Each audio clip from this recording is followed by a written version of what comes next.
Hello दोस्तों, welcome back to my YouTube channel. आज का जो टॉपिक हमारा रहेगा वो है जो पॉलिटी सेक्शन का है उसका शॉर्ट न्यूज़। ठीक है, उसके एक जो वीडियो है मैं पहले से अपलोड कर चुकी हूँ। तो बाकी जो मतलब मैं आप लोग जो है जो कैबिनेट कमेटी वाला है वो आप इसको नॉर्मल प्लेलिस्ट में जाके इसको चेक कर लीजिए। बाकी का मैं आगे पूरा कंप्लीट इस वीडियो में करा दूँगी।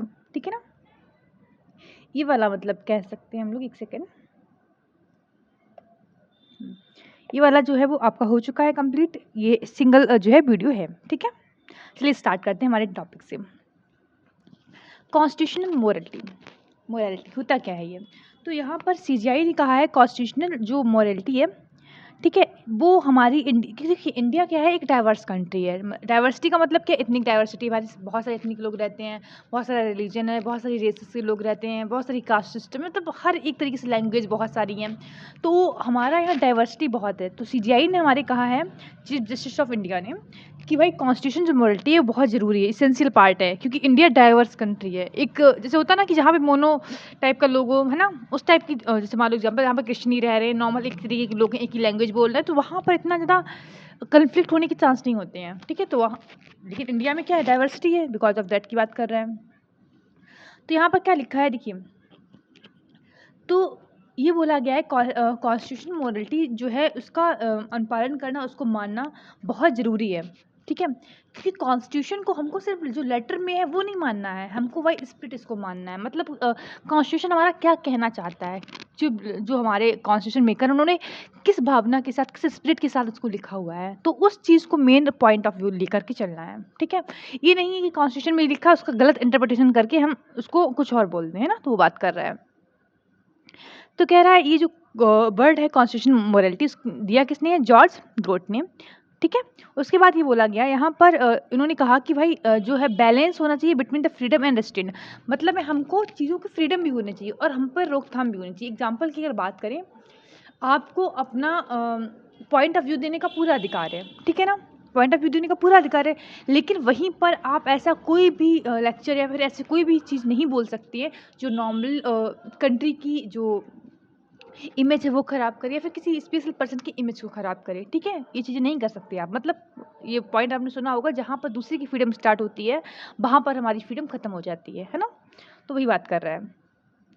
तो कह रहा है हमारे जो डॉक्टर भीमराव अंबेडकर जी, उन्होंने कहा कि कॉन्स्टिट्यूशन मोरालिटी नेसेसरी पार्ट है। अगर हमको अपनी जो कंट्री है उसको डेमोक्रेटिक तरीके से और पीसफुल उसमें वर्किंग करानी है, डेमोक्रेसी को पीसफुल तरीके से अगर वर्किंग करानी है, तो कहीं ना कहीं ये जो मोरालिटी है वो बहुत ज़रूरी है। ठीक है, और जो कॉन्स्टिट्यूशन मोरालिटी है वो एक नेचुरल सेंटिमेंट नहीं है। मतलब ये नेचुरली हमारे अंदर पहले से इवॉल्व नहीं है, इसको इवॉल्व करना पड़ेगा। कुछ चीज़ें होती हैं जो हमने जैसे बचपन से आए, तो नाक कान मुंह सब ये तो सब बचपन से है ना, ऐसा तो है नहीं कि इसको इवॉल्व करना है।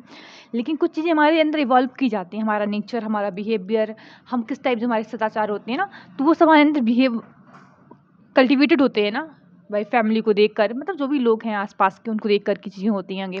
तो वही बात कर रहा है, इसको कल्टिवेट करना, ये एक नेचुरल सेंटिमेंट नहीं है, सेंटिमेंट नहीं है। ठीक है, उसके बाद कह रहा है कि यहाँ पर एक बहुत स्ट्रॉन्ग रिलेशन माना गया है between the constitution and administration. क्योंकि नॉर्मल सी बात है, कॉन्स्टिट्यूशन में लिखा है वही एडमिनिस्ट्रेशन में होना है, ये चीज़ें होती हैं। तो यहाँ पर बोला गया है, thus it is possible to undermine the constitution without changing constitution without changing its form by the merely changing the form of the administration and making it inconsistent with the spirit of the constitution। इसका मतलब समझाते हैं। देखिए यहाँ पर ये बोला गया है कि जैसे होता क्या है, कोई थोड़ी सी प्रॉब्लम आई, हमने तुरंत कॉन्स्टिट्यूशन को चेंज किया, फिर थोड़ी सी प्रॉब्लम आई, हमने तुरंत कॉन्स्टिट्यूशन को चेंज किया। तो यहाँ पर ये बोला गया कि हर बार कॉन्स्टिट्यूशन को चेंज करने की ज़रूरत नहीं है।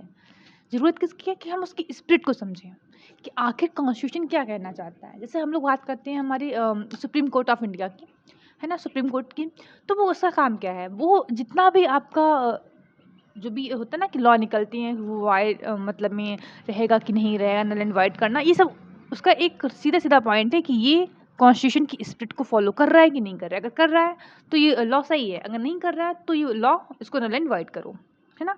तो यहाँ पर वही बात बोली कि हर बार कॉन्स्टिट्यूशन की जरूरत चेंज करने की ज़रूरत नहीं है। हमको चेंज करना होगा किसको, जो हम एडमिनिस्ट्रेशन कर रहे हैं। कुल मिला के हमको चलना किसके हिसाब से है, according to the spirit of the constitution.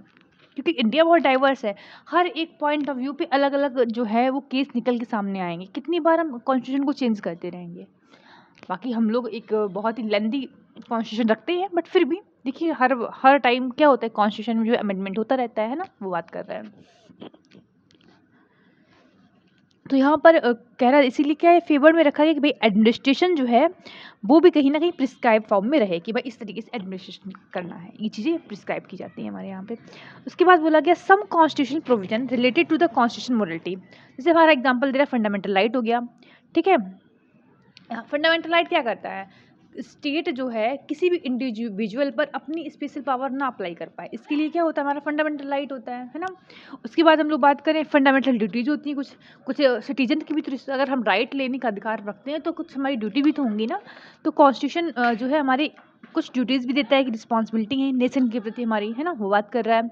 Separation of power, तो कह रहा है यहाँ पर जो जुडिशियल है और जो हमारा लेजिस्लेचर दोनों को अलग अलग रखा गया है, अगर कोई प्रॉब्लम आती है तो उसके लिए जुडिशियल रिव्यू रखा गया है ना, तो ये बात कर रहे हैं। यहाँ पर 2-3 केस दिए गए हैं, जैसे हमारा है कृष्णमूर्ति केस 2015 का ये, ठीक है। तो यहाँ पर ये बोला गया है कि कॉन्स्टिट्यूशन मोरलिटी है जो इट इज़ अ गुड, मतलब ये बहुत इसेंशियल है फॉर द गुड गवर्नेंस। अगर गुड गवर्नेंस रखना है स्टेट में तो नॉर्मल सी बात है आपको कॉन्स्टिट्यूशन मोरलिटी के हिसाब से चलना पड़ेगा, मतलब कॉन्स्टिट्यूशन की स्पिरिट के हिसाब से चलना पड़ेगा, ठीक है। फिर आते हैं जस्टिस के एस पुट्टस्वामी केस 2018 का है ये। तो क्या यहाँ पर ये बोला गया कि कोई भी लॉ जो नॉर्मली नलीफाई करता है मोरलिटी ऑफ द कॉन्स्टिट्यूशन को, उसको शट डाउन कर देना है, कहने का मतलब ये है, ठीक है। फिर आते हैं नवजीत सिंह जौहर केस, ठीक है। इसमें क्या constitution morality over the social, तो यहाँ पर ये बोला कि कॉन्स्टिट्यूशन मोरलिटी वो ज़्यादा इंपॉर्टेंट है, more important then the social morality, ठीक है। और यहाँ पर स्ट्राइक डाउन किया गया था आर्टिकल 377 ऑफ IPC, ठीक है। तो यहाँ पर जो है ये वाला जो है आपका आर्टिकल खत्म होता है। नेक्स्ट आर्टिकल क्या है 1.5.3 का, रिकॉन्स्ट्रक्शन ऑफ नीति आयोग, ठीक है। रिकॉन्स्टिट्यूशन ऑफ नीति आयोग में अगर हम लोग बात करें तो ये है, देखिए होता क्या है कॉन्स्टिट्यूशन जो ये आपका नीति आयोग बनता है वो जैसे कि हमारी नई गवर्नमेंट बनती है ना, तो एज ए गवर्नमेंट का थिंक टैंक की तरह काम करता है, ये तो पता है ना। तो नॉर्मल सी बात है अगर गवर्नमेंट नहीं आएगी तो कहीं ना कहीं फिर नीति आयोग को भी नया कॉन्स्टिट्यूट करना पड़ेगा, है ना, बनाना पड़ेगा दोबारा से। तो वही कह रहा है कि यूनियन गवर्नमेंट का जैसे जो टर्म है वो खत्म होगा, तो उस जैसे दूसरा टर्म स्टार्ट होगा जो नई गवर्नमेंट बनेगी, तो जून में नई गवर्नमेंट बनी, नई सरकार बनी, तो कहीं ना कहीं उसके हिसाब से फिर ये नया नीति आयोग जो है बनाया जाएगा। उसके बाद हम लोग बात करें यहाँ पर, तो जो नीति आयोग है वो गवर्नमेंट के थिंक टैंक की तरह काम करता है। 2015 में ये बनाया गया, ठीक है। किसके द्वारा, एक यूनियन जो है कैबिनेट के रेजोल्यूशन के द्वारा इसको बनाया गया, ठीक है। और इसकी जगह पर पहले भी एक कमीशन था, उसका नाम था ईस्टवाइल प्लानिंग कमीशन। प्लानिंग कमीशन को हटा के हमने क्या बनाया, नीति आयोग बनाया, ठीक है। कंपोजिशन की अगर हम लोग बात करें, इसमें एक चेयरपर्सन होते हैं जो PM खुद ही इसके चेयरपर्सन होते हैं नॉर्मल। एक गवर्निंग काउंसिल होती है जिसमें प्राइम मिनिस्टर होते हैं, ठीक है। हर एक जो स्टेट होता है उसके CM होते हैं, ठीक है। और यूटी के भी, ठीक है। और अगर यूटी में मतलब में वो नहीं है तो फिर क्या बोलेंगे, वहाँ के लेफ्टिनेंट गवर्नर होंगे यूटी के, ठीक है। और एक्स ऑफिसो मेंबर होंगे, ठीक है, वाइस चेयरमैन। नीति आयोग में फुल टाइम कुछ मेंबर होंगे, नीति आयोग के कुछ स्पेशल इन्विटीज़ होंगे। इसे एक्स ऑफिशियल मेंबर में अगर बात करें तो इसमें 4 जो मेंबर होंगी यूनियन काउंसिल ऑफ मिनिस्टर से उनको अपॉइंट किया जाएगा, जो नॉर्मल यूनियन जो हमारा है ना काउंसिल ऑफ मिनिस्टर उसमें रहे होंगे, और इनको यहाँ पर एज एक्स ऑफिसो मेंबर की तरह अपॉइंट किया जाएगा, किसके द्वारा, PM के द्वारा, ठीक है। कुछ स्पेशल इन्विटीज होंगे, कहीं पर भी स्पेशल इन्विटीज लिखा हो तो समझ जाइए कि नॉर्मल सी बात है, वो पर्सन इनको वहाँ पर आना अलाउ किया जाएगा जो उस क्षेत्र में जो भी रिलेटेड क्षेत्र है उससे बहुत अच्छी जानकारी रखते, उसकी एक्सपर्ट जो लोग हैं, ठीक है, उनकी बात कर रहे हैं। कुछ रीजनल काउंसिल होंगी, जैसे मान लीजिए एग्जाम्पल कोई ऐसा इशू हुआ जो नॉर्मली 2 या 2 से अधिक जो है स्टेट को इन्फ्लुएंस कर रहा, तो उसके लिए हमने रीजनल काउंसिल बनानी होंगी। CEO की बात करें, इनको नॉर्मल अपॉइंट किया जाएगा PM के द्वारा एक फिक्स टेन्योर के लिए, ठीक है। इनकी जो रैंक होगी वो सेक्रेटरी ऑफ गवर्नमेंट के ऑफ इंडिया के बराबर होगी। इनका काम क्या होगा, ठीक है। तो ये नॉर्मली ये अडॉप्टेशन, ये देखेंगे कि SDG जो गोल है, सस्टेनेबल डेवलपमेंट गोल जो है हमारे, वो अडॉप्ट हो रहे हैं, उनकी मॉनिटरिंग करने का काम, ठीक है, ये काम करते हैं हम। और ये काम करते हैं कोऑपरेटिव और कॉम्पिटिटिव फेडरलिज्म। थोड़ा सा समझते हैं कोऑपरेटिव और कॉम्पिटिटिव, चलो यहाँ पे नीचे समझ में आएगा, चलिए। कोऑपरेटिव फेडरलिज्म है, ठीक है, team India involving all state to work towards the national development, मतलब क्या है, हर एक स्टेट मिलकर के कहीं ना कहीं इंडिया के डेवलपमेंट पे काम करे, तो इसको क्या बोलेंगे हम लोग, कोऑपरेटिव। क्योंकि हम लोग कोऑपरेट करके क्या कर रहे हैं, इंडिया को एक अच्छी ऊंचाइयों पर ले जाने की कोशिश कर रहे हैं। ठीक है, कॉम्पिटिटिव में क्या है, हम कंपैरिजन कर रहे हैं। जैसे एग्जांपल मानिए कि हमने कहा कि भाई यहाँ पर ये दिया गया है जैसे Indian rank, SDG Indian rank, मान लीजिए इलाहाबाद की रैंक आई है 5 और यूपी की किसी और सिटी की मान लेते हैं, ठीक है 5 ये हो गया, और चलिए बिहार की मानते हैं, ठीक है इनकी नहीं ये स्टेट चेंज हो गया, चलिए एक सेकेंड, एक हो गया इलाहाबाद, ठीक है, एक हो गया मैनपुरी, ठीक है, 2 स्टेट हमने ले लिए, 2 स्टेट नहीं सॉरी 2 सिटीज़ ले लिए। हमने क्या बोला कि जो आपका इलाहाबाद सिटी है उसका जो रैंक है 5 है और इसकी जो है मैनपुरी की रैंक है 4 है। तो कहीं ना कहीं हमने यहाँ पे कंपैरिजन किया, जब रैंक अच्छी आएगी तो क्या होगा, लोगों के दिमाग में जाएगा ना कि हम और अच्छा काम करें, तो जिनकी रैंक कम आई है उनको दिमाग में रहेगा कि भाई उसने बहुत अच्छा काम कर लिया, काम करते हैं हम और अच्छा काम करते हैं। तो मतलब कहीं ना कहीं कंपटीशन की भावना आई ना, इससे इस कॉम्पिटिटिव जो भावना आ रही है ना, उससे क्या होगा, हम कहीं ना कहीं बहुत अच्छा और डेवलपमेंट कर पाएंगे, है ना। तो ये बात कर रहे हैं। उसके बाद हम लोग बात करें regional and sector wise intervention. अब कोई क्षेत्र ऐसा है जहाँ पर गवर्नमेंट को इंटरवेंशन करना है, क्योंकि जैसे आप ट्राइबल एरिया को ले लीजिए, अगर वहाँ पर अगर सिर्फ यही सब करेंगे तो शायद डेवलपमेंट नहीं होगा। कहीं ना कहीं वहाँ पर जो गवर्नमेंट है उसको इंटरवीन करना पड़ेगा। हमारा एग्रीकल्चर फील्ड हो गया, सेक्टर है ना, वहाँ पर गवर्नमेंट को इंटरवीन करना ही पड़ता है। तो वो बात कर रहा है कि कुछ चीज़ों को उनके डेवलपमेंट में ले जाने के लिए क्या होगा, गवर्नमेंट को स्टेट को इंटरवीन करना पड़ेगा। ठीक है, उसके बाद हम लोग हाँ चलिए यहाँ पर ही जो है आर्टिकल ख़त्म होता है। नेक्स्ट आर्टिकल हमारा क्या है, आर्टिकल 341, ठीक है, कौन सा है 1.5.4।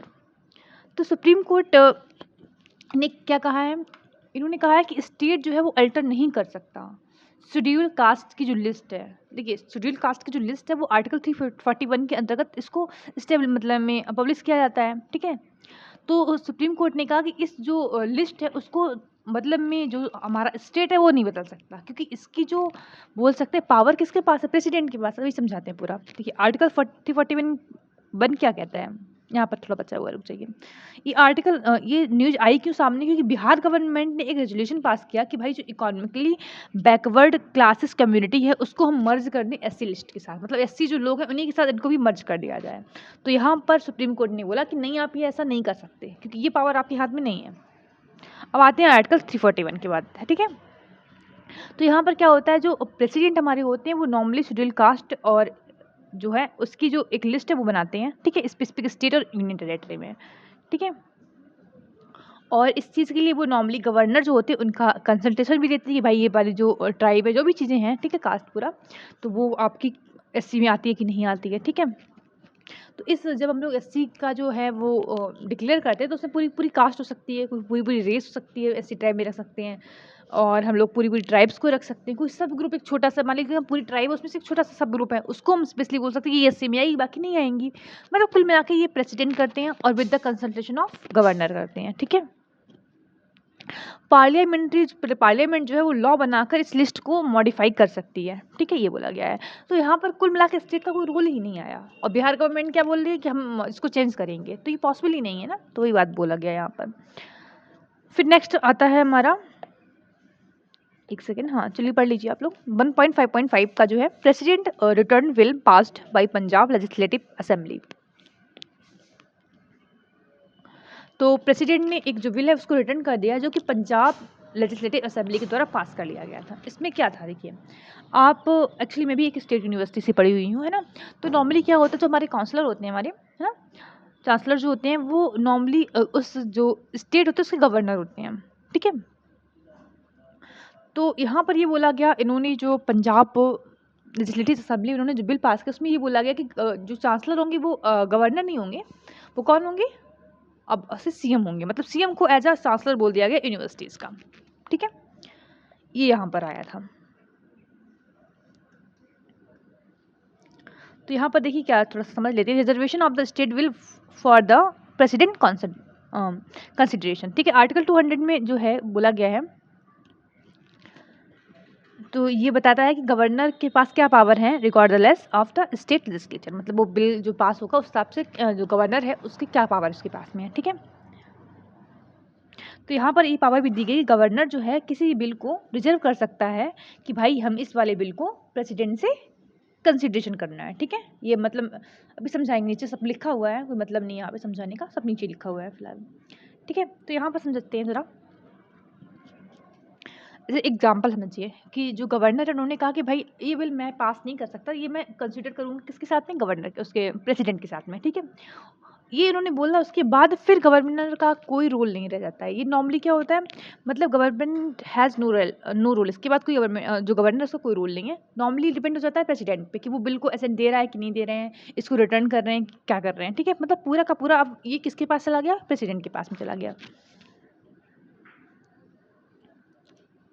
और ये बोला गया है, if president direct the governor, अगर प्रेसिडेंट बोलते हैं गवर्नर से इस बिल को जो है दोबारा से रिकंसिडरेशन के लिए भेज दो स्टेट लेजिस्लेचर में, तो स्टेट लेजिस्लेचर के पास जो बिल जाएगा रिकंसिडरेशन के लिए, उसको 6 महीने के अंदर उसको वापस करना होता है, ठीक है। रिकंसिडर करना होता है 6 मंथ के अंतर्गत, और इसको प्रेजेंट करना होता है अगेंस्ट द और प्रेसिडेंट। मतलब फिर यहाँ पर गवर्नर के रोल नहीं आएगा कि भाई हम दोबारा से इसको कंसिडर करें कि नहीं करें, मतलब मैं इसका साइन करके इसको हटा दूँ, है ना, ऐसा नहीं कर सकता। अगर एक बार पहुँच गया है बिल, फिर अगर रिटर्न हुआ है तो दोबारा किसके पास ही जाएगा, प्रेसिडेंट के पास, ना कि गवर्नर के पास में, ठीक है। और यहाँ पर कोई बाउंडेशन नहीं है प्रेसिडेंट के ऊपर कि वो असेंट दे ही। जैसे हम लोग बात करते हैं जब यूनियन जो लेजिस्लेचर हमारा है, लोकसभा राज्यसभा की बात करते हैं हम लोग, तो वहाँ पर क्या होता है, जो बिल पास होता है, अगर एक बार रिकंसिडरेशन के लिए भेजा गया और दोबारा सेम बिल भी आ गया, तो यहाँ पर बाउंडेशन है प्रेसिडेंट के पास में कि भाई उनको साइन करना पड़ेगा, असेंट देना पड़ेगा। लेकिन यहाँ पर ऐसा कोई भी बाउंडेशन नहीं है, अगर प्रेसिडेंट जी चाहें तो उस बिल को रिटर्न कर सकते हैं, ठीक है। तो other power of the governor on the state bill, तो कह रहा है कि जब एक बार स्टेट जो लेजिस्लेचर है उसने कोई बिल पास कर दिया, ठीक है, और वो प्रेजेंट किया गया on the front of governor, तो क्या क्या चीज़ होती है, एक तो होता है कि वो अपना जो है असेंट दे दे, ठीक है। असेंट दिया, साइन किया उन्होंने, तो क्या बन गया, जो एक्ट था वो लॉ बन गया, नॉर्मल सी बात है, ठीक है। या फिर वो अपना असेंट ना दे, ठीक है, रिजेक्ट कर दे बिल को, ये कर सकते हैं। रिटर्न द बिल, और बिल को रिटर्न कर सकते हैं कि भाई इसको दोबारा से रिकंसिडर करो। और सेम चीज़ जैसे हम लोग की प्रेसिडेंट की होती है ना, कि जब यूनियन में कोई आता है बिल, वो रिकंसिडर के लिए भेजें, तो क्या होता है, दोबारा अगर वही बिल सेम आया है वापस, तो उनको साइन करना पड़ता है। सेम चीज़ यहाँ पर है गवर्नर के साथ में, अगर उसने रिकंसिडर के लिए भेजा है, ठीक है, और फिर सेम बिल भी आ गया, तो उनको दोबारा से साइन करना, ये बाउंडेशन में आता है, ठीक है, उनको साइन करना पड़ेगा। रिजर्व, और 4th नंबर पे क्या है, वो इन सब के अलावा भी क्या कर सकता है, रिजर्व कर सकता है बिल को फॉर द प्रेसिडेंट के कंसिडरेशन के लिए, ठीक है। इतना हो गया।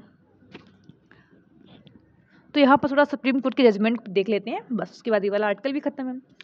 तो स्टेट ऑफ पंजाब के 2023 की बात कर रहे हैं। गवर्नर जो है विटो लेजिस्लेचर यूज़ नहीं कर सकता। जैसे हम लोग बात करें, हमारे जो प्रेसिडेंट होते हैं उनको अगर मन नहीं है ना किसी में साइन करने का, तो वो उसको उठा के डाल दो, वो होता है ना कवर्ड, उसमें डाल दो, पड़ा रहेगा, मतलब कि विटो पावर होती है उनके पास। लेकिन यहाँ पर विटो पावर नहीं होती है, इनको नॉर्मली जो है साइन करो या ना करो, लेकिन रिटर्न करना पड़ता है बिल को, ठीक है। फिर है शमशेर सिंह केस, इसमें क्या बोला गया है, जो गवर्नर है वो अपने मन के हिसाब से जो है वो साइन करे या विदहोल्ड करे, असेंट ये नहीं कर सकता, या रिटर्न करना बिल, ये नॉर्मली जो काउंसिल ऑफ मिनिस्टर्स बोलेंगे उनकी एडवाइस के अनुसार क्या करेगा, बिल को साइन करेंगे नहीं करेंगे, ये सब चीज़ें होंगी, ठीक है, ये बोला गया है, अपनी मर्जी के हिसाब से नहीं इनको करेंगे, ठीक है। फिर आते हैं नेक्स्ट, हमारा है 1.5.6 का Supreme Court judgment on the mineral taxation. इसको थोड़ा समझते हैं, थोड़ा सा ज़्यादा है तो थोड़ा सा पेशेंस बना के रखिए, और ये एक वीडियो में ख़त्म हो जाएगा, ठीक है। तो सुप्रीम कोर्ट जो है कॉन्स्टिट्यूशन बेंच जो है, ठीक है, set the state have power to levy tax on mineral rights. मतलब में जो सुप्रीम कोर्ट की जो बेंच है उसने कहा है कि भाई जो स्टेट है, गवर्नमेंट है, उसके पास पावर है टैक्स लगाने की ऑन द मिनरल साइड पे, ठीक है, उनका राइट है कि भाई मिनरल से वो टैक्स लगाए, ठीक है। यहाँ पर जो बेंच बनी थी वो 9 लोगों की बनी थी, उसमें से 8 लोगों ने एक साइड वोट किया है और 1 लोगों ने एक साइड वोट किया है। तो 8 लोगों ने जो वोट किया उन्होंने ये बोला है, तो जो लेजिस्लेचर है, स्टेट लेजिस्लेचर है ना, उनके पास जो है टैक्स जो है माइनिंग का, है ना, देखिए क्या लिखा है, the power of state legislature to tax mining land is not limited by parliament. मतलब क्या है, पार्लियामेंट उसको लिमिट नहीं कर सकता, जो टैक्स की पावर है स्टेट के पास में वो लिमिट नहीं की जा सकती बाय द पार्लियामेंट, जो एक हमारा है, ठीक है, act mine and mineral development and regulation, ठीक है, MMDRA एक्ट 1957, इसके अंतर्गत जो पावर मिली है सेंटर को, उसके द्वारा कुल मिला के स्टेट जो है को रोका नहीं जा सकता कि भाई तुम टैक्स ना लगाओ, ऐसा, ठीक है। उसके बाद बोला गया है जो एक सिंगल जज उन्होंने देखिए यहाँ पे लिखा है ना 8 और 1, तो 8 का तो ये मत था कि भाई पावर जो है नॉर्मली स्टेट के पास होनी थी। सेकंड और जो लास्ट एक है था वो क्या बोल रहे थे, इन्होंने ये बोला कहीं ना कहीं अगर पावर जो है स्टेट को पकड़ा दी गई तो इसका कंसिक्वेंस हमको देखने को मिलेगा। कैसे? एग्जाम्पल समझिए, अभी टैक्स आयरन आप यहाँ लें, इलाहाबाद में लें, छत्तीसगढ़ में लें, पंजाब में लें, लगभग आयरन का जो रेट है वो सेम रहता है, क्योंकि नॉर्मल सी बात है टैक्स कौन वसूल रहा है, सेंट्रल गवर्नमेंट है। सेंट्रल गवर्नमेंट अगर टैक्स वसूल रही तो नॉर्मली हर जगह जो टैक्स वसूली का रेट है वो बराबर है, तो नॉर्मल सी बात है अमाउंट में जो है सब जगह पे सेम है प्राइस। अब एग्जांपल समझिए, कोई आयरन ओर है, उसका नॉर्मली कॉस्ट निकला 10 रुपये, छत्तीसगढ़ में 10 रुपया, 10 रुपया एग्जाम्पल समझते हैं, टूट जाइए। ये हम लेते हैं यूपी, ये लेते हैं पंजाब, ठीक है, थोड़ा समझिए बस समझाने के लिए, भी नहीं बोलेंगे यूपी में कहाँ पे आयरन ओर है, ठीक है। ये छोटा नागपुर प्लेटू जो है हमारा बोल लेते हैं, ठीक है। तो एग्जाम्पल समझिए 10-10 रुपये का यहाँ पर आयरन ओर निकालने में ले रही है, मतलब खर्चा लग जाता है 10 रुपये, ठीक है। अब एग्जाम्पल समझिए यूपी गवर्नमेंट लगा रही 2 रुपये, इस पर टैक्स, पंजाब लगा रही है 5 रुपये, और छोटा नागपुर ने कहा हम तो लगाएंगे भैया अच्छे से टैक्स, हमको दो 20 रुपये टैक्स। तो इनका कुल लागत पहुंच गया 30, इनका पहुंचा 15, इनका पहुंचा 12। अब समझिए एग्जांपल यूपी में टैक्स जो प्राइस कितना रहेगा 12 या 13, जो भी प्रॉफिट करके लेंगे फिलहाल, मतलब एग्जांपल देनी है, जब एक 12 ये 15 या 30, मतलब क्या हर जगह हर स्टेट में क्या हो जाएगा, जो प्राइस है वो कहीं ना कहीं चेंज हो जाएगा ऑफ द मिनरल्स। तो ये कॉन्सेप्ट बताया है एक सिंगल जो जज थे उन्होंने, ठीक है। हाँ चलिए, यहाँ पर वैसे मुझे ये सिंगल जज थी उनकी बात बहुत सही लगी कि नॉर्मल सी बात है भाई, ये चीज़ तो होगी भी, ये कॉन्सेप्ट हमको देखने को मिलेगा और देखना फिर से ये जजमेंट चेंज होगा, जो सब मुझे लग रहा है पर्सनली, क्योंकि रियल में ये तो बहुत गड़बड़ है ना भाई, हर स्टेट का अलग अलग फिर तो हो जाएगा पूरा। फिर आते हैं हम लोग ज़रा आगे, ठीक है। Power of tax minerals right, ठीक है। ये नॉर्मली हमारा जो एंट्री लिस्ट है 50, ठीक है, सेकंड स्टेट लिस्ट इसमें आता है, तो उसके अंतर्गत है। And parliament can not use, देखिए इन्होंने ये बोला है कि देखिए जो सुप्रीम कोर्ट ने बोला है कि भाई ये जो मिनरल्स का जो राइट है वो हमारा स्टेट जो लिस्ट है, ठीक है, एंट्री 50 उसके अंतर्गत आता है। पार्लियामेंट ये नहीं कर सकती कि भाई इसको रेसिड्री पावर में डालो और इसका यूज़ कर लो, ये काम पार्लियामेंट नहीं कर सकती, ठीक है, ये बोला इन्होंने। तो क्या है यहाँ पर कि पार्लियामेंट जो इम्पोज कर सकती है limitation on the state, but एक लॉ के द्वारा, जो लॉ अभी तक नहीं है, ठीक है। तो उन्होंने वही बोला कि MMRDA DRA जो है लॉ है, उन्होंने उसमें कहीं पर भी प्रोविजन नहीं लिखा है कि भैया इस टाइप का कोई लिमिटेशन लगाना है, ठीक है। हाँ ये काम पार्लियामेंट कर सकती है, लेकिन वो उसके लिए लॉ लेके आया, और जो लॉ अभी तक पार्लियामेंट के पास नहीं है, ठीक है। तो बोला गया एंट्री 54 लिस्ट 1 यूनियन लिस्ट की बात कर रहा है यहाँ पर। तो यहाँ पर ये बोला गया है, यहाँ पर जो बोला गया कि भाई जो है कहीं ना कहीं जो यूनियन है उसके पास पावर रहेगी, ठीक है, रेगुलेटरी पावर रहेगी, लेकिन यहाँ पर कहीं पर ये चीज़ नहीं बोली गई कि भाई जो टैक्स की अथॉरिटी है वो यूनियन के पास रहेगी, ठीक है। तो वही बोला कि जब टैक्स की अथॉरिटी आपको बोली नहीं गई है तो फिर आप टैक्स कैसे लगा सकते हैं। अब ये नहीं कर सकते कि भाई ये कहीं नहीं लिखा है तो ये आप लगा दो रेसिड्री पावर में, ऐसा नहीं है, क्योंकि ये जो चीज़ है टैक्स वाली वो नॉर्मली कहाँ पे लिखी हुई है, हमारा एंट्री जो 50 है स्टेट लिस्ट की उसमें लिखा हुआ है ना, तो ये बात कर रहा है। फिर आगे हम लोग आते हैं, तो यहाँ पर देखो टर्म लैंड इज एंट्री 49 में लिखा हुआ है लैंड के बारे में, ठीक है। जो लिस्ट सेकंड में आता है, लिस्ट सेकंड किसकी है बताइए, स्टेट लिस्ट है ना उसकी बात, तो इसमें लिखा गया मिनरल वेयरिंग लैंड के बारे में लिखा गया है, और ये लिखा है granting state the companies to the tax land, मतलब यहाँ पे लिखा हुआ है कि 49 जो हमारी एंट्री है कि भाई जो टैक्स है वो स्टेट लगाएगा, ठीक है। और कोर्ट ने 1989 जजमेंट के अंतर्गत ये बोला कि royalty is not with in the nature of tax, royalty जो है वो टैक्स नहीं है, and did not come under the MMRDA, और इसीलिए MMDRA उसके अंतर्गत नहीं आता है, क्योंकि देखो रॉयल्टी जो है, एक सेकेंड रुकिए, एक्चुअली मैंने मिर्चा काटा था अभी और वो मैंने आइज़ में लगा लिया, सॉरी। चलिए आगे बढ़ते हैं, फिलहाल 2 सेकेंड रुकिए। अबाउट MMDRA इसके बारे में पढ़ते हैं 1957, ठीक है। Regulates the mining sector of India and provide for following type of licence. तो यहाँ पर ये बोला गया है रिकॉग्निजेंस परमिट मतलब में कहाँ पर जो है मिनरल्स है उसको खोजने का भी काम कर सकता है, ये परमिट मिला हुआ है, ठीक है। ये तुम्हारा MMDRA के अंतर्गत है, ठीक है।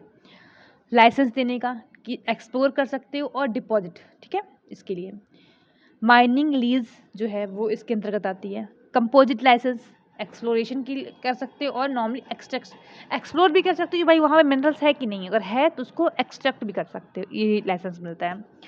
तो 2023 अमेंडमेंट ऑफ MMDRA के बारे में पढ़ लेते हैं थोड़ा। अमेंडमेंट में एडिट होता है कि भाई exploration licence for deep seated and critical minerals, जो एक्सप्लोरेशन लाइसेंस है जो यूनियन गवर्नमेंट देगी वो नॉर्मली जो डीप सीटेड और क्रिटिकल मिनरल है उन पर देगी, ठीक है।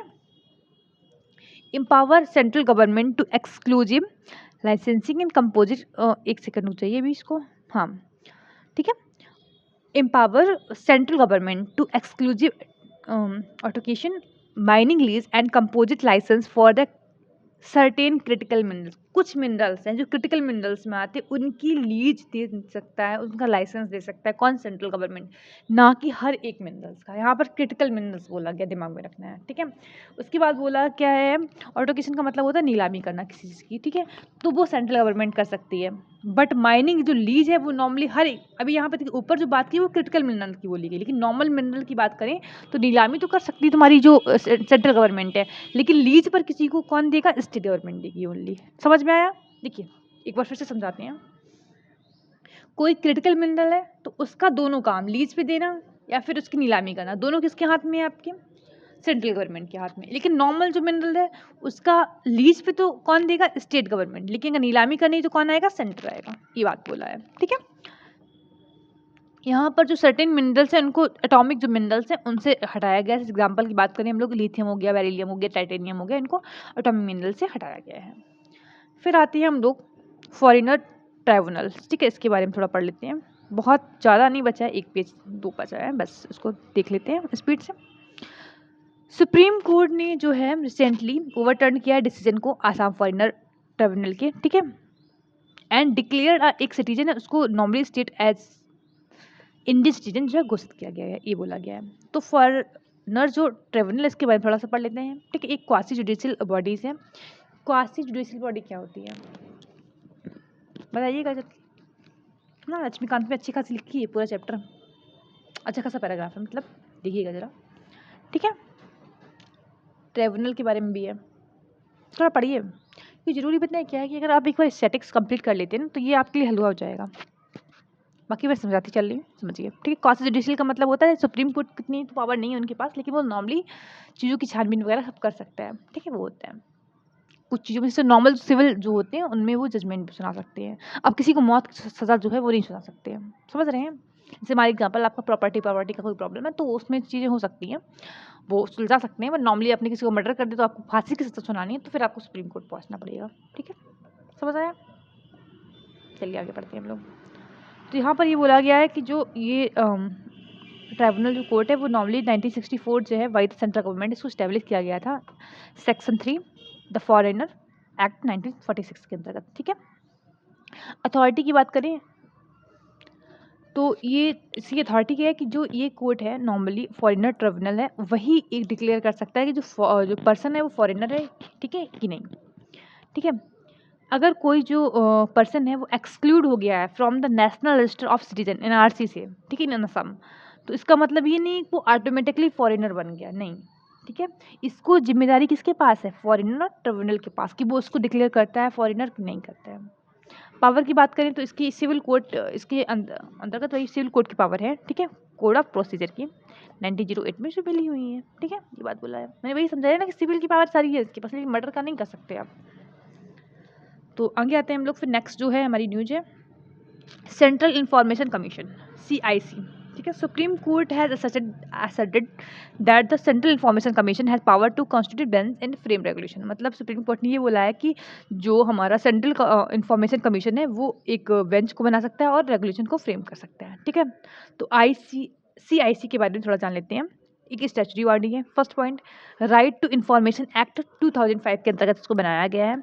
इसका नॉर्मली काम क्या है कि जो सिटीजन है उनके पास इंफॉर्मेशन का एक्सेस हो, ग्रेटर एक्सेस हो इन्फॉर्मेशन का। इससे पहले क्या होता था, कोई भी चीज़ हो रही है तो क्या हो चल रहा है कुछ पता ही नहीं है, तो अब क्या है, आप आरटीआई लगा के नॉर्मल उस चीज़ की जानकारी ले सकते हैं, तो उसके लिए बनाया गया था। ठीक है, फंक्शन क्या है, कोई भी कंप्लेंट है, ठीक है, from any citizen recording to RTI, उसको रिसीव करना किसका काम है, आपका सीआईसी का काम है। ठीक है, मेंबर्स में अगर बात करें तो एक चीफ इंफॉर्मेशन कमिश्नर होते हैं, सीआईसी होते हैं, और भी कमिश्नर होते हैं, मतलब लेकिन जो कमिश्नर बचे हुए हैं वो 10 से ज़्यादा नहीं होने चाहिए, 10 से कम होने चाहिए, कुल मिला के 10+1 ऐसे समझ लो। ठीक है, इतने लोग मेंबर होते हैं। अपॉइंटमेंट की बात करें तो अपॉइंटमेंट कौन करते हैं, प्रेसिडेंट करते हैं, ऑन द रिकमेंडेशन ऑफ, एक कमेटी बनती है, उनकी रिकमेंडेशन पे क्या करते हैं, पीएम जो हमारे प्राइम मिनिस्टर हैं, हाँ नहीं सॉरी प्रेसिडेंट, ठीक है, एक कमेटी है, उसकी रिकमेंडेशन पर क्या होता है, जो प्रेसिडेंट होते हैं वो हमारे इनका अपॉइंटमेंट करते हैं। तो उस कमेटी में कौन कौन होता है, तो पीएम होते हैं हमारे,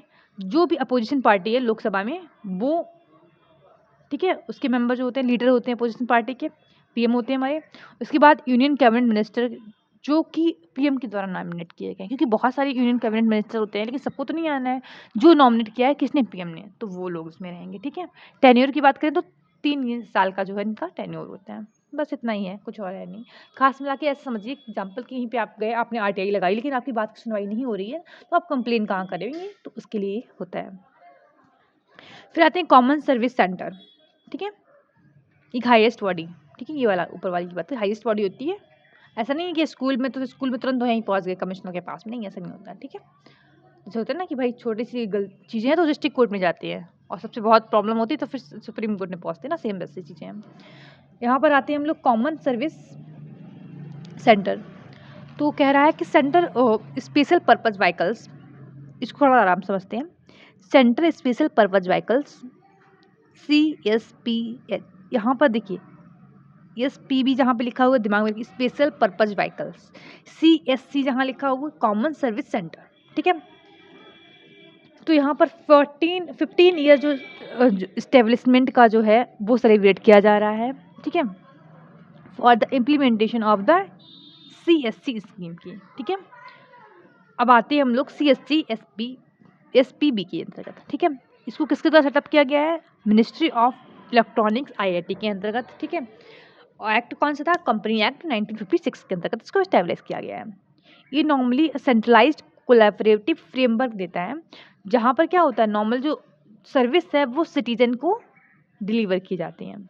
ऐसे समझिए एग्जांपल, हम लोग फ्लिपकार्ट या अमेजोन या फिर मिंत्रा से कोई चीज़ ऑर्डर करते हैं तो हमारे डोर स्टॉप मतलब में डोर पे क्या होता है, ये डिलीवर होती है। सेम चीज़ यहाँ पर ये चीज़ें हैं। ठीक है, यहाँ पे सर्विस को डिलीवर किया जाता है ऑन द डोर, ये चीज़ें बताई गई हैं। ठीक है, फिर यहाँ पर आते हैं हम लोग, तो विजन क्या है, तो जो CSC है इसको रिलायबल बनाना, एटिकेट्स बनाना। एटिकेट्स का मतलब क्या होता है कि हर एक जगह अवेलेबल हो। ठीक है, ऐसा नहीं है कि भाई इलाहाबाद की मेन सिटी में आप डिलीवरी कर सकते हैं। ठीक है, डिलीवर कोई सामान हो जाता है लेकिन नॉर्मली थोड़ा गांव एरिया में वहाँ पे नहीं हो रहा है, तो ये चीज़ें नहीं होनी चाहिए। उसके बाद हम लोग बात करें, हर एक पॉइंट ऑफ व्यू जो है, पॉइंट पर जो है सिटीजन को सर्विस कहीं ना कहीं प्रोवाइड हो जाए। आगे बात करते हैं हम लोग, तो क्या है common about common service centre. ठीक है, तो कह रहा है कि जो हमारे नेशनल गवर्नेंस प्लान है, ई-गवर्नेंस का प्लान है, उसका ये 3 पिलर है, उनमें से एक पिलर कौन सा है हमारा, CSC का। ठीक है, 2 पिलर अगर बात करें तो एक ये कनेक्टिविटी करनी है पूरे में कंट्री वाइज, उसके बाद बोला है कि नेशनल डाटा बैंक जो है, स्टेट डाटा सेंटर जो है वो स्टैब्लिश करने हैं। तो CSC जो है वो एक फ्रंट एंड डिलीवरी पॉइंट है, मतलब में जस्ट मतलब है गेट के पास जाके कि आपको वो चीज़ डिलीवर कर दी जाएगी। ठीक है, for the government, private and social sector service, कोई भी सर्विस हो, गवर्नमेंट सर्विस हो, प्राइवेट सेक्टर वाली हो या फिर सोशल सेक्टर की हो। ठीक है, वो आपके डोर स्टेप पे आप मिल जाए। ठीक है, उसके बाद कहा गया ये कहाँ पर होना है, रूरल एरिया में, दिमाग लगाइए, अर्बन में तो मिल ही रही है भाई, रूरल में इसको ध्यान देना है। ठीक है, फिर हम बात करें कि इसमें क्या है, एक पैन इंडिया नेटवर्क जो है वो स्टैब्लिश किया जाएगा।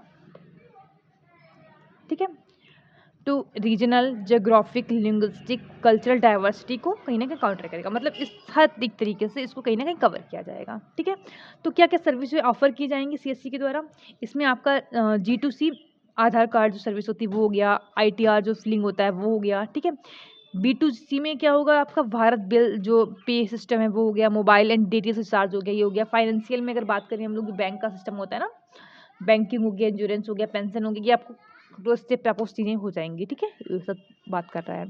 सिग्निफिकेंस ऑफ द CSC, यहाँ पर कहीं ना कहीं डिजिटल इंक्लूजन होगा।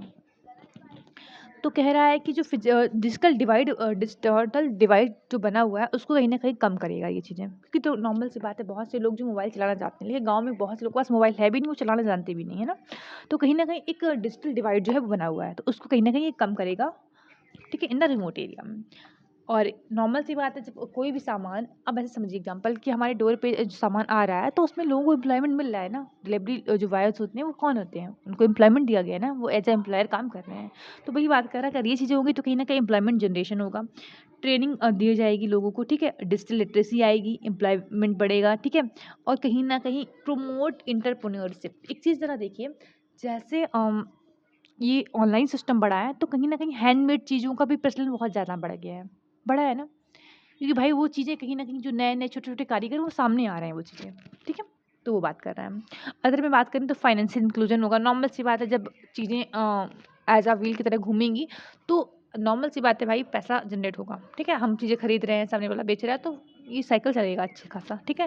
जो रूरल का बिज़नेस है वो सपोर्ट कहीं ना उसको मिलेगा। उसके बाद बोल रहा है ई-कॉमर्स जो है इंटीग्रेशन वो होगा। CSC 2.0 स्कीम की बात करें, लॉन्च कब हुई थी? 2015 में, ठीक है? ऑब्जेक्टिव क्या है? एटलीस्ट हर एक गांव में एक CSC जो है वो सेंटर स्टैब्लिश हो।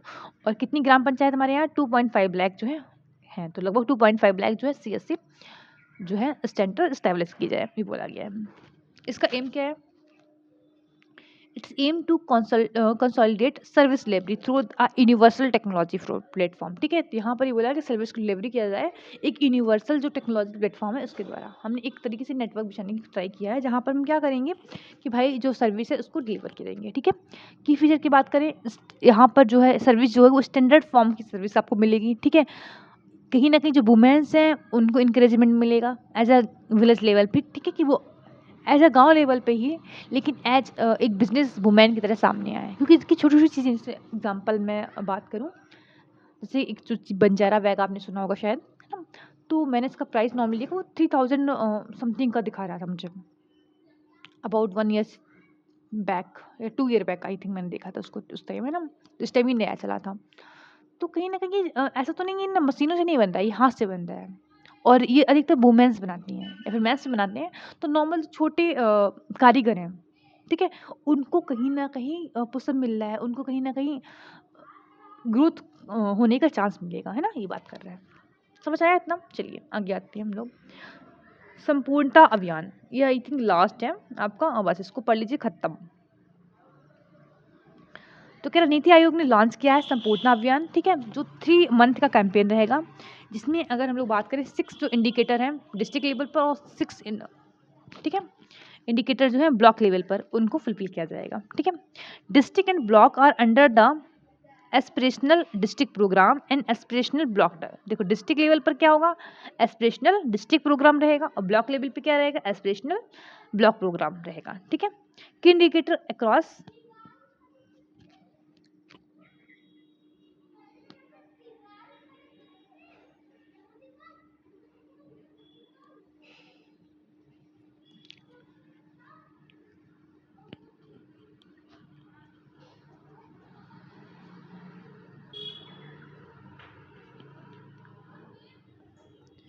तो यहाँ पर ये बोला कि indicator across aspirational district include, इसमें जो डिस्ट्रिक्ट हमारा उसके में क्या क्या चीज़ें इंक्लूड होंगी? तो सॉइल हेल्थ कार्ड जो है वो उसको डिस्ट्रीब्यूट किया जाएगा, ठीक है? Percentage of school with functional electricity, मतलब कितने स्कूल ऐसे हैं जो जहाँ पर इलेक्ट्रिसिटी अच्छे से हो, ठीक है? एट द सेकेंडरी लेवल, याद रखना सेकेंडरी लेवल पर वो स्कूल जहाँ पर इलेक्ट्रिसिटी अवेलेबल हो, ठीक है? उसके बाद बोला गया percentage of children with fully, कितने जो बच्चे हैं उन पर ध्यान दिया जाएगा, मतलब जो उनको इम्यूनिटी अच्छे से मिली हो पूरी तरीके से, ठीक है? उसके बाद हम लोग बात करें यहाँ पे ब्लॉक लेवल पे, अगर बात करें तो पर्सन जो लोग होते हैं उनको स्क्रीनिंग कराना कि उनको डायबिटीज़ हाइपरटेंशन की प्रॉब्लम नहीं है, ठीक है? परसेंटेज ऑफ SG जो है सेल्फ हेल्प ग्रुप जो होते हैं, ठीक है, उनको जो है रिवॉल्विंग फंड मिल रहा है कि नहीं मिल रहा है, इस चीज़ पर ध्यान देना, ये सब उनका की इंडिकेटर होते हैं, ठीक है? थोड़ा सा समझ लेते हैं about the aspirational district and aspirational block programme के अंतर्गत, ठीक है? ये हो गया हमारा डिस्ट्रिक्ट का, ये हो गया हमारा ब्लॉक प्रोग्राम, ठीक है? तो डिस्ट्रिक्ट वाला हमारा लॉन्च किया गया 2018 में, बाय द नीति आयोग और इसको किया गया लॉन्च 2023 में बाय द नीति आयोग। ठीक है, दोनों नीति आयोग के अंतर्गत हैं, लेकिन पहला 2018 में हुआ था। फिर जब हमको थोड़ा सा पॉजिटिव इसमें फीडबैक मिला तो हमने क्या किया 2023 में इसको ब्लॉक लेवल पर भी इस्टेब्लिश किया। ठीक है, यहाँ पर जो है 112 जो डिस्ट्रिक्ट है वो कवर की गई थी। यहाँ पर लगभग 329 डिस्ट्रिक्ट बोल सकते हैं, 500 ब्लॉक जो है वो कवर किए गए हैं। ठीक है, तो 5 इसमें थीम कौन कौन सी हैं, तो हेल्थ है, एजुकेशन है, इसमें भी देखिए हेल्थ है, हेल्थ न्यूट्रिशन और एजुकेशन है, एग्रीकल्चर एंड अलाइड सर्विस है, इसमें भी एग्रीकल्चर एंड वाटर रिसोर्स है। ठीक है, फाइनेंशियल इंक्लूजन, स्किल डेवलपमेंट है, इंफ्रास्ट्रक्चर है, इधर साइड क्या है बेसिक इंफ्रास्ट्रक्चर है और सोशल डेवलपमेंट है। अब थोड़ा समझिए यहाँ बेसिक, अगर आप ब्लॉक लेवल पे तो आप बेसिक इंफ्रास्ट्रक्चर बनाएंगे, समझ रहे हैं, तो वो बात कर रहे हैं। थोड़ा थोड़ा अगर आराम समझेगा तो समझ में आएगा। यहाँ पर बात करें तो 81 इंडिकेटर जो है वो डेवलपमेंट के लिए उनके द्वारा वो जो डेवलपमेंट है वो मेजर किया जाएगा। यहाँ पर ब्लॉक लेवल पे 40 जो है इंडिकेटर होंगे जिसके द्वारा डेवलपमेंट को जो मेजर किया जाएगा। ठीक है, फिर डाटा में दिया गया है करेक्ट जो आपका जून के मंथ में कुछ गलतियाँ हो गई होंगी, ये क्या है देख लेते हैं जरा। जून 2024 का जो रहा है, ठीक है, आर्टिकल, उसमें बोला कि डिमांड फॉर न्यू स्टेट की बात किया गया, वहाँ पर कुछ चीज़ें गलत हो गई थी। क्या है, तो न्यू कैपिटल ऑफ तेलंगाना जहाँ पर लिखा था अमरावती, उसकी जगह वहाँ पर correct information new capital of Andhra Pradesh is Amravati. ठीक है, तो ये तेलंगाना की जगह क्या आपको लिखना है, आंध्र प्रदेश। वैसे अमरावती इतना तो पता ही है आप लोग को। चलिए यहाँ पर आपका जो है लेक्चर मतलब ये वाला जो है आपका टॉपिक पूरा कंप्लीट होता है। ठीक है, तो नेक्स्ट वीडियो में फिर से मिलेंगे, तब तक के लिए गुड बाय, ध्यान रखिए अपना और लाइक एंड सब्सक्राइब कर दीजिएगा। बाकी मिलते हैं नेक्स्ट वीडियो में, तब तक के लिए take care, thank you so much.